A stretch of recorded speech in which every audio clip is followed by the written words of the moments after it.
सुप्रभात प्यारे बच्चों।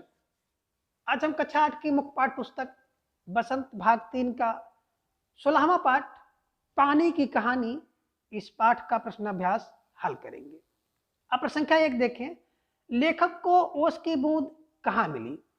उत्तर है, लेखक प्रातःकाल बेर की झाड़ी के नीचे से गुजर रहा था कि बूंद अचानक उसकी कलाई पर गिरी और सरक कर उसकी हथेली पर चली गई। अब प्रश्न संख्या 2 देखिए। ओस की बूंद क्रोध और घृणा से क्यों कांप उठी? उत्तर देखें, पेड़ की जड़ों से निकले रोए द्वारा जल की बूंदों को बलपूर्वक धरती के भूगर्भ से खींच लाना व उन्हें खा जाना आदि बातें याद करते ही बूंद क्रोध व घृणा से कांप उठी। अब प्रश्न संख्या 3 देखिए। हाइड्रोजन और ऑक्सीजन को पानी ने अपना पूर्वज या पुरखा क्यों कहा है? उत्तर देखिए, जब ब्रह्मांड में पृथ्वी व उसके साथी ग्रहों का उद्भव भी नहीं हुआ था, तब ब्रह्मांड में हाइड्रोजन व ऑक्सीजन दो गैसें सूर्यमंडल में लपटों के रूप में विद्यमान थी। ऑक्सीजन व हाइड्रोजन के बीच रासायनिक क्रिया हुई, दोनों के संयोग से पानी का जन्म हुआ। इसलिए बुद्ध ने इन दोनों को अपना पूर्वज कहा है। तो संख्या 4 देखें। पानी की कहानी के आधार पर पानी का जन्म और जीवन यात्रा का वर्णन अपने शब्दों में कीजिए। उत्तर देखें, पानी का जन्म हाइड्रोजन जिसे हाइड्रोजन व ऑक्सीजन जिसे ऑक्सीजन कहा गया है के बीच रासायनिक प्रक्रिया द्वारा हुआ। जब ब्रह्मांड में पृथ्वी व उसके साथी ग्रहों का उद्भव भी नहीं हुआ था, तब ब्रह्मांड में हाइड्रोजन व ऑक्सीजन दो गैसें सूर्यमंडल में लपटों के रूप में विद्यमान थी। किसी उल्का पिंड के सूर्य से टकराने से सूर्य के टुकड़े टुकड़े हो गए।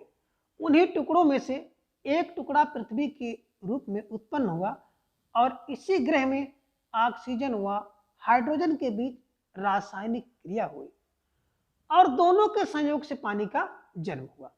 सर्वप्रथम बूंद भाप के रूप में पृथ्वी के वातावरण के इर्द गिर्द घूमती रही, तत्पश्चात ठोस बर्फ के रूप में विद्यमान हो जाती है।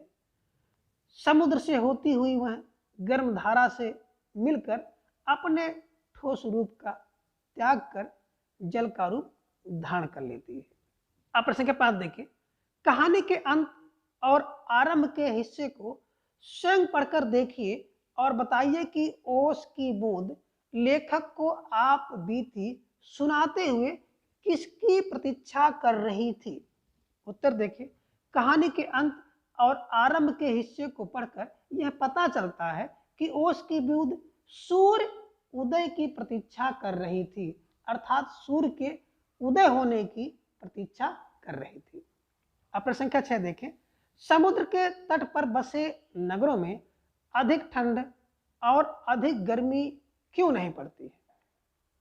अब उत्तर देखें, समुद्र के तट पर बसे नगरों में अधिक ठंड और अधिक गर्मी नहीं पड़ती क्योंकि वहां के वातावरण में नमी होती है, वहां का मौसम सदा सुहावना रहता है।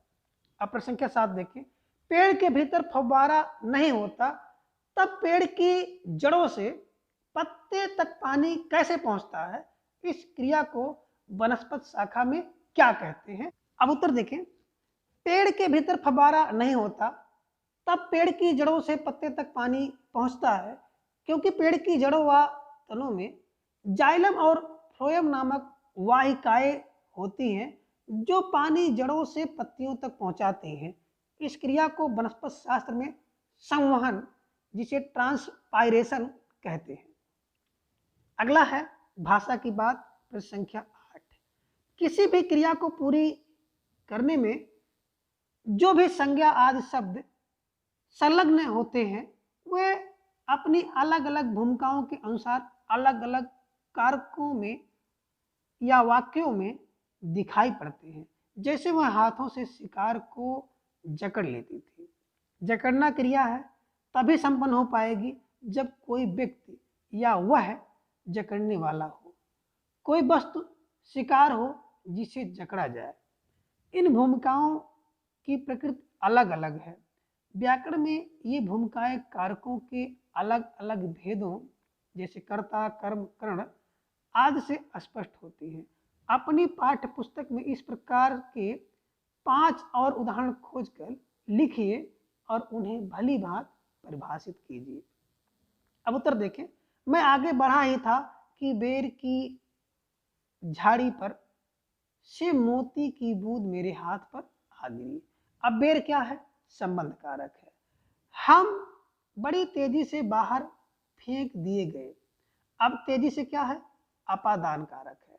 मैं प्रति क्षण उसमें से निकल भागने की चेष्टा में लगी रहती, तो मैं क्या हो गया?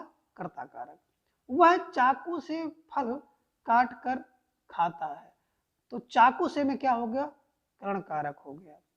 बदलू लाख से चूड़ियां बनाता है, तो लाख से हो गया करण कारक। तो प्यारे बच्चों, आज की क्लास में बस इतना। अगली क्लास में फिर हम लोग किसी दूसरे टॉपिक पर चर्चा करेंगे। तब तक के लिए थैंक्स फॉर वॉचिंग।